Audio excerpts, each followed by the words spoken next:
Hello students. आज का जो मेरा टॉपिक है वो बहुत ही इम्पॉर्टेंट है, थोड़ा डिफिकल्ट है। जनरली जो ये बीएससी के अंदर जो टेक्सोनॉमी और एम्ब्रियोलॉजी का जो पेपर है उसमें ये टेक्सोनॉमी के अंदर ये पेपर आता है, टाइपिफिकेशन टॉपिक है। और अगर टेक्सोनॉमी पढ़नी है तो टाइपिफिकेशन के बारे में पता होना बहुत ज़रूरी है। जनरली स्टूडेंट्स क्या करते हैं, इस टॉपिक को जो है वो रट लेते हैं और वो एग्जाम दे आते हैं, पर मैं पूरी कोशिश करूंगी कि बहुत ही सिंपल लैंग्वेज में तो मैं आपको ये बता सकूं। तो this is the typification. Actually क्या होता है कि जो टेक्सोनॉमिक कैटेगरीज होती हैं, टेक्सोनॉमिक कैटेगरीज क्या है, जैसे कोई फैमिली है, ऑर्डर है, जीनस है, स्पीशीज है। तो कोई भी ऑथर या टेक्सोनॉमिस्ट अगर टेक्सोनॉमिक कैटेगरीज जो होती है उसका नॉमिनक्लेचर करना है, मतलब उसका नामकरण देना है कि ये वाली फैमिली होगी, सपोज एस्क्लेपिडेसी जो है वो फैमिली है, उसकी जो है कौन सा पॉलीपिटेली है, गैमोपिटेली है, उसके अंदर कौन सा ऑर्डर है, बाइकार्पेलिटी है कि नहीं है, कौन सी जो है उसका जीनस है, कैलोट्रोपिस है। तो ये जो नाम होते हैं, ये जो नामकरण किया जाता है, इसके लिए एक स्पेसिफिक प्लांट स्पेसिमेन यूज किया जाता है। और वो जो प्लांट जो स्पेसिमेन यूज किया जाता है वही जो है वो टाइप कहलाता है। तो ये जो टेक्सोनॉमिक कैटेगरीज होती हैं they are based on nomenclature type पे, जैसे कि फैमिली भी मैंने बताया, family, order, genus, species etcetera. Generally जो हर्बेरियम शीट जिसके ऊपर की प्लांट स्पेसिमेन को फिक्स किया जाता है, उसको प्रिजर्व किया जाता है और उसके बाद उसको नॉमेनक्लेचर के लिए इस्तेमाल किया जाता है, वो होलोटाइप या टाइप कहलाता है। और इस हर्बेरियम शीट की जो स्टैंडर्ड साइज होता है, जो कि आईसीबीए ने डिसाइड किया हुआ कि 11.5 17.5 इंचेस इन साइज होता है। ये जो टाइप होता है वो एक हर्बेरियम शीट हो सकती है जिसके ऊपर की कोई प्लांट स्पेसिमेन हो सकता है, या कोई फोटोग्राफ या कोई ड्राइंग हो सकते हैं, जो कि ऑथर ने या टेक्सोनॉमिस्ट जो है उसने नॉमिनक्लेचर टाइम या नामकरण के दौरान जो है इस्तेमाल किया। उसको नाम देना है कि भाई मैं इस प्लांट को देखूंगा और मुझे ये इसकी फैमिली देखनी है, या मुझे इसका ऑर्डर का नाम देना है, या मुझे इसके जीनस का नाम देना है। तो ये फोटोग्राफ, ये ड्राइंग तब इस्तेमाल की जाती है जैसे कि कोई प्लांट है वो बहुत हर्ब है, बहुत सफिस्टिकेटेड है और उसको जो है डेलिकेट है, उसको प्रिजर्व नहीं किया जा सकता, या कोई हाइड्रोफाइट्स है जिनको प्रिजर्व नहीं किया जा सकता। उस दौरान फोटोग्राफ या ड्राइंग शीट्स को भी इस्तेमाल किया जाता है एज ए टाइप मेथड। कभी कभी क्या होता है कि कोई जेनरा है, कोई जैसे एक जेनरा है उसमें बहुत सारे, सपोज एक जेनरा है उसका नाम एक्स है और उसमें बहुत सारे प्लांट्स आ रहे हैं, लेकिन कुछ प्लांट्स जो है वो वेरिएशन शो करना है करते हैं दूसरे प्लांट से। तो अब उस जो जेनेरा है उसकी स्प्लिटिंग करनी, मतलब उसको 2 टुकड़ों में बांटना है।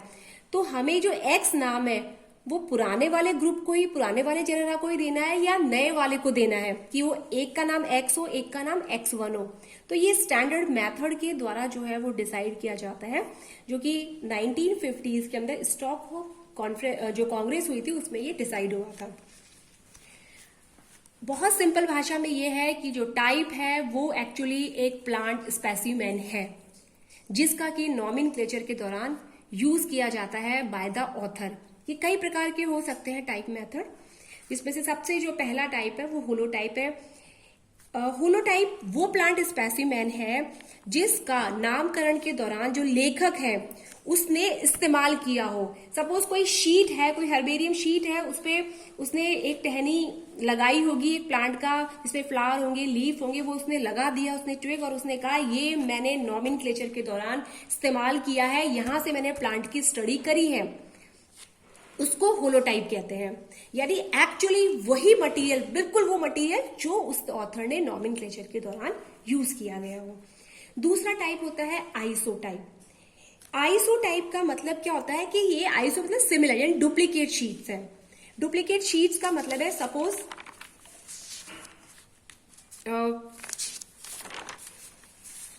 डुप्लीकेट शीट का मतलब है कि सपोज ऑथर है, अब ऑथर ने क्या किया कि 1 2 3 4 5 6 ऐसी मतलब बहुत सारी हर्बेरियम शीट तैयार कर ली उसी प्लांट स्पेसिमेन की, और उसने कहा कि ये वाली जो शीट है, सपोज नंबर 1 वाली जो शीट है, ये वाली शीट जो है उसको तो मैं डिटेल स्टडी करूंगा इस वाली शीट से, लेकिन इसकी जो ये जो है वो ऐसे इसी की कॉपी है, पर मैंने इसको इस्तेमाल नहीं किया है।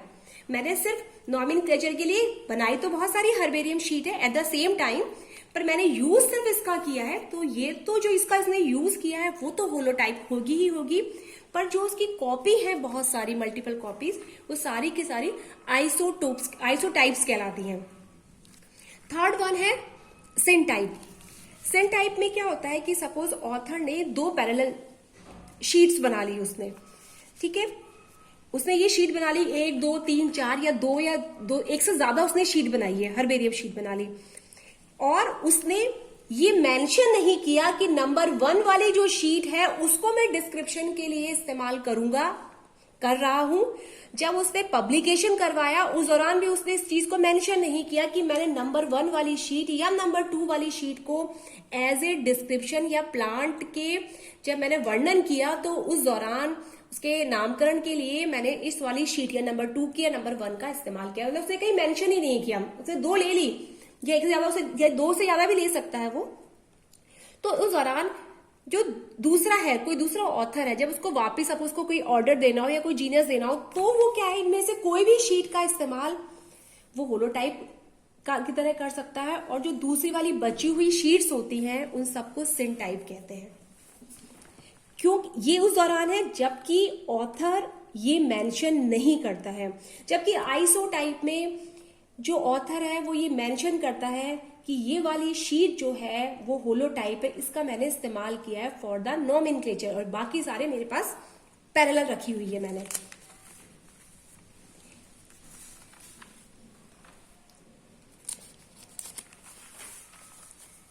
सिनटाइप जो है ये, उसके बाद है हमारा नेक्स्ट आता है पैराटाइप। पैराटाइप के अंदर आप इसके अंदर क्या होता है कि सपोज कोई स्पेसिमेन है जो उसने एक होलोटाइप की तरह इस्तेमाल कर लिया है, फिर उसने एक शीट ली, उस पे उस प्लांट का कोई फ्लावर, कोई लीफ, दूसरा और मटेरियल उसने इस्तेमाल किया, और जब उसने पब्लिकेशन करवाया तो उसने कहा कि मैंने ये दोनों शीट्स मैंने, यानी कि होलोटाइप तो मैंने इस्तेमाल ही किया है नॉमेनक्लेचर में, साथ में मैंने एक और शीट जो है उसको भी इस्तेमाल किया है, यानी 2 शीट्स का उसने इस्तेमाल किया। इसको एक में उसने होलोटाइप कह दिया और दूसरे का उसने कहा कि मैंने इसको भी नॉमेनक्लेचर में यूज किया है। तो जो दूसरी वाली है वो पैराटाइप कहलाती है।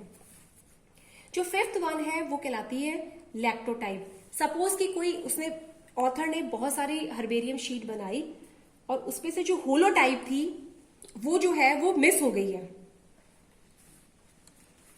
अब जब मिस हो गई उसकी होलोटाइप तो डेफिनेटली बची हुई सिनटाइप होंगी या पैराटाइप होंगी या आइसोटाइप होगी। तो इनमें से किसी एक शीट को, मतलब ये जो टाइप होंगे इनमें से मतलब कोई सी भी एक हर्बेरियम शीट को आप, क्योंकि वो होलोटाइप मिस हो गई है, उसको आपने होलोटाइप की तरह कंसीडर कर लिया है अब, तो वो जो है वो लैक्टोटाइप वाली कहलाएगी, वो लैक्टोटाइप कहलाएगा।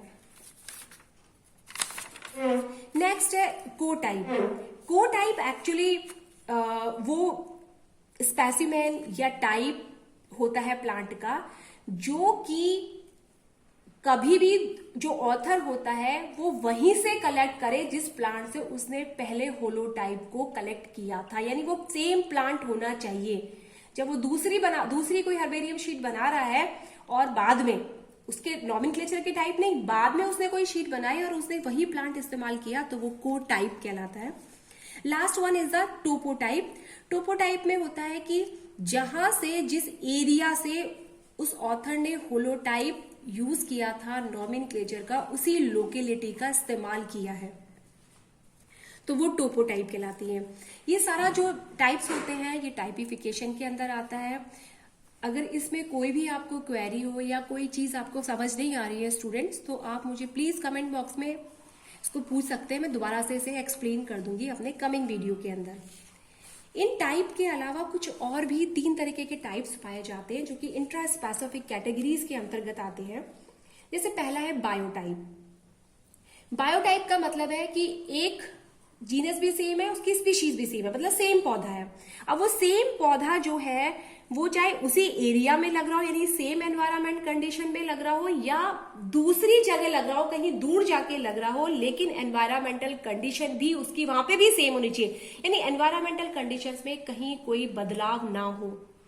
जेनेटिकली वो बिल्कुल सिमिलर हो, क्योंकि एक ही स्पीशीज के मेंबर्स हैं, तो उनके अंदर जो मॉर्फोलॉजिकली या एनाटॉमिकली यानी आकार के रूप में या एनाटॉमिकली जो असमानताएं होती हैं वो बायोटाइप्स बनाती है, और जो वेरिएंट्स कहलाते हैं वो वेरिएंट्स यहीं से, बायोटाइप्स ही एक्चुअली वेरिएंट्स होते हैं।